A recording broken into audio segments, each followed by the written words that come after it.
This is DC, KC, or KC, DC, no matter how you want to put it, because the Chiefs were the original team from Dallas. But Brian and I are We here good. to break down the Super Bowl matchup and who we like. Mhm. And tell him, Brian, this is a rematch. It is a rematch from 2015. Sorry, I got a little close to that camera. No, Got no, a you little cool. Ted Koppel on that one. No, no, no, no. You, Yeah. you're perfect. But yes, it's a rematch from 2015. That second and goal, whether they were from the 1 or the 3, Yeah. they still should have gave it to beast mode. He was killing them, man. We got a funny thing that could happen today Yeah. with old Kenneth Walker in the backfield. You know, you're going to hand it to Kenneth Walker. I mean, Charbonnet, he's done for the year. Mhm. He got hurt no, it was longer than 3-4 weeks ago. Yeah. Anyway, but That was a big loss, right there. oh yes, it was a huge loss. That was their big back. That'd be like the Kareem Hunt for Yeah. KC. Yeah, I agree. But I think Seattle has some spots they can exploit Uh-huh. against New England. New England secondary is kind of young. One I see in particular, I saw during the AFC Championship was old Christian Gonzalez. Uh-huh. Man, Denver got a huge PTI. That moved the ball down there. And that one that bomb when Denver thought they were going to go to the Super Bowl. Yeah. So that and the fact that Seattle was the number one scoring defense.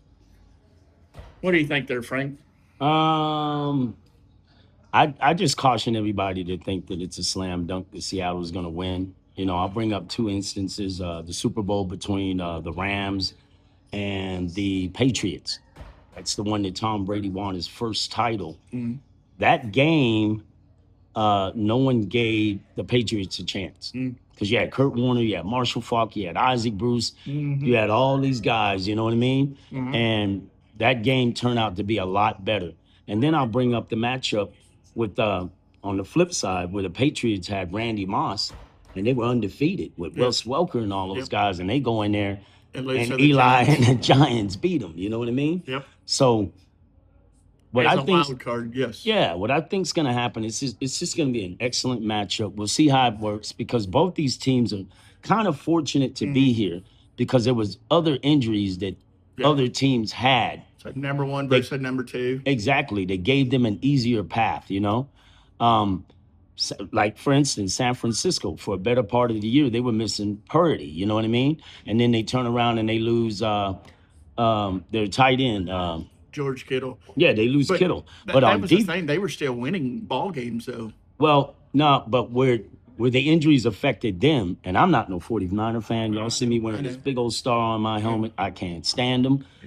But losing Warner and losing Bosa on defense was huge. It was huge. I mean, you're talking about two Pro Bowl players, you know what I mean? Two absolute first team all pros, you know? And you just take them out of the lineup. I just think it made it an easier path for Seattle. But on the same side of the opposite coin, you look at the Patriots, they had an easy road to get here. I mean, of their schedule. Oh, absolutely they did. I mean, of their wins, I think they had 7 coaches fired. Yep. Holy cannoli. That's unreal. Yeah. I mean, they did take care of business in the playoffs, so at least they're there. Yeah, well, I have an issue because, you know, KC had injuries. They also lost Pat Mahomes. The Ravens, their quarterback was injured. Lamar didn't play half the damn season. Exactly. Joe Burrow didn't play a full season and had a horrible defense. You know what I mean? Yeah, I got you. These two teams are a little fortunate to be here because a lot of dominoes had to fall in place. You know what I mean? I mean, yeah, Sam Darnold was with Minnesota last year, had a hell of a season. Oh, yeah. And it was almost the same money deal. He could have stayed in Minnesota, and he chose Seattle under Clint Kubiak, the OC in Seattle. So, yes, I mean. And you know what Minnesota thought of that move? They fired that GM. Yeah, and Justin Jefferson is like going, have him instead of J.J. McCarthy. So let's break down the matchups. Let's go Seattle's offense versus New England's defense? How do you Okay. see that playing? Well, let's just start at the top right there. Sam. Uh-huh. Sam was in the same drafting class as Josh Allen, Lamar Jackson, and Baker Mayfield. Yep. Yes, those first 4 years in the Jets. Sorry, Matty, but upper management with the Jets, and I've said this before there, Frank. Upper management with the Jets, garbage. Yeah. Granted, it's his 17th. So, all right. Clint Kubiak, OC, he's going to exploit New England's defense. I mean, they got a good defense, but Yeah. I hadn't seen who New England's beat as a full team. They beat Denver 2 weeks ago in the AFC Championship without Bo. That is true. And they did beat the Texans, who at that time were on a 9 to 10 game win streak. Yeah. Yeah. And they just weren't won their road win against Pittsburgh. Yep. Which was against we don't have to get into Aaron Rodgers, but so that's why, I mean, look, I can't stand the Patriots. I'm gonna be honest with you, but don't be surprised if they win this game, Drake May, I just think, has ice water in his veins, you know what I mean? And he played some of the better defenses. Now, Seattle's defense will arguably be the best one he faced, but the Texans' defense was no joke. Everybody forget how good the Texans were. They had literally won 8 to 9 games in a row. You know what I mean? Yeah. And so then they won their first road playoff game this year. So that's huge for Houston. Granted, they're one of the younger teams as far as history, but yeah, I give you that. Same way with Denver. They have an excellent defensive line. A lot of Longhorns on that team too. Oh, by the way, we are at the Angry Armadillo, so you can see a lot of folks coming in and out, walking by. We like to do it in an open atmosphere like this. You know what I mean? Squirrel. But I don't know. The way I look at the matchups between the Seattle's offense against New England's defense, Seattle better be able to run the ball consistently, because New England's defense, I think, is way underrated. They play very well. They have a great defensive line, but their secondary is weak. So look for a big throw to, yes, everybody knows Njigba is going to do great.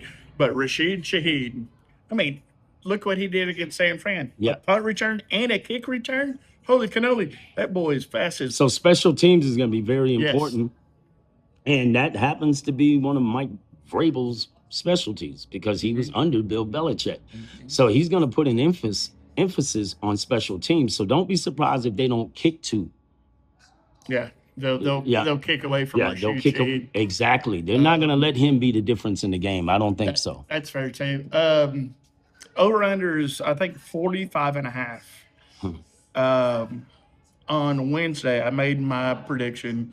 Frank and Nelly both picked a little bit lower than me, and yes, I'm still sticking with my. What did you say? 38-18. Wow, that's high scoring for two really good defenses, and two quarterbacks making their first appearance in a Super Bowl in a game of this magnitude. You know what I mean? How do you see on the other side of the ball? Drake May going against that defense. So I saw on Prize Picks or Underdog. No, it was on DraftKings. I saw it earlier. They're saying Drake May is going to have over 25 yards rushing. He's deceptively fast. Yeah, he's about as fast as Tom Brady. So, but Peyton Manning, yes, he seems to hurt you. Yes, in key situations. That last play of the AFC Championship when he rolled out to the left, got the first down. The ball game was over. 25 yards. That seems pretty fair. I mean, that seems like a Peyton, a Tom, Patrick Mahomes. Yeah, don't run that much. Just whatever you got to do to get to the sticks. I agree. That goes on to, I would say, the outside linebackers. Kickoff's about to start.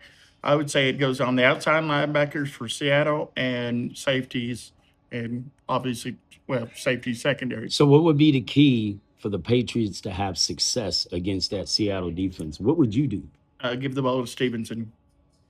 Establish the run, right? Go play action, right? until they stop it. Then you chunk it deep to, well, what would you say your boy's name was? You put that bet on Tank Mac Lawrence. or Mac. Yeah, yeah. Mac, Yeah. Mac yeah. Hollis. Yeah, Throw it. yeah, yeah. I think you have to establish the run first. Correct. Well, and Stevenson, he's a rookie, and he was tied fourth coming into this game, all-purpose yards. So, And the only reason why I say that you have to establish the run first if you're New England is because if you're able to be semi-successful against them, then play action, which is one of Drake May's most dangerous weapons, it halts that pass rush. yeah. Because they don't know if you're going to hand it off or Yeah. what, you know? And that's when he rolls out to the left or right and gets that plus 25 yards rushing. Amen. That's why I took Hollis. Is that his name? Yeah, Mac Hollis. I took Mac Hollis to at least get 25 yards because I think what they're going to do is they're going to have to establish the running game. So it looks like Seattle got the ball first. Because you can't allow them to just tee off on Drake May. Well, they just got Kenneth Walker for a 2-yard loss first play of the game. So. I'm telling you, Seattle's good, man. People forget they beat, and I'll say this again. Okay, did they beat Pat Mahomes? No. Did they beat, any? No, they didn't. But they beat arguably the hottest team that was in the AFC, and that was the Houston Texans that were on an 8 to 9 game winning streak. You know what I mean? And they had went into Pittsburgh and beat them. I'm talking about the Texans. They had went into New England and beat them. Oh, Turner Stroud? Yeah, I got you. They just picked the worst time to have the worst game, but the Patriots took advantage of that, Man, that's a name you don't hear very often. What? Old Barner, tight end, just picked up the first down. So yeah, I think and me and Brian are kind of checking out the game while we're talking.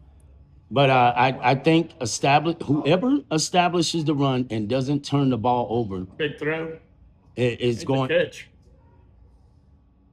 Who was that? That was old Cooper Kupp. And I have him on my thing. You know what I mean? Old Cooper Kupp, holy cannoli, he used to be with the Rams. I only had him getting 34 yards. You know what I mean? He's halfway there. Yep. But 1, 2 feet down. Yep. Oh yeah, man. So what's your final pick? What's your pick there? I'm going to say Seattle 24-21. Ooh, I think this is going to be a game where both coaches are going to come in there trying to slow the game down. That's 45. Over under is 45.5. There you go. That's right where the under is. 45. I think Vegas knows what they're doing when it comes to stuff like this. That's why they set the number at over under 45. All right, so I'm good, but opening day for the Rangers, April 3rd. I got my shit on already. Go Rangers. I'm good if you're good, Frank. Yeah. So check us out, man. We'll do a post-game show tomorrow if Brian's available. And we'll talk about who won, who lost, who was the big winners, who was the big losers, who's your MVP of this game. That's fair. I'm game. No. Who's your MVP? Oh, well, right now? Yeah. It'd be Sam Darnold. Sam Darnold? I'm going to go with Drake May. But that would be assuming that New England wins. But there has been in the history of the Super Bowl of a loser actually being named the MVP. Yes, so absolutely. And it was Chuck Howley, of the Dallas Cowboys when they lost to the Baltimore Colts in 1970. For me, that was my for Brian, KC, DC, peace out. Enjoy the Super Bowl, and man. hook 'em. We got 4 Longhorns in this game.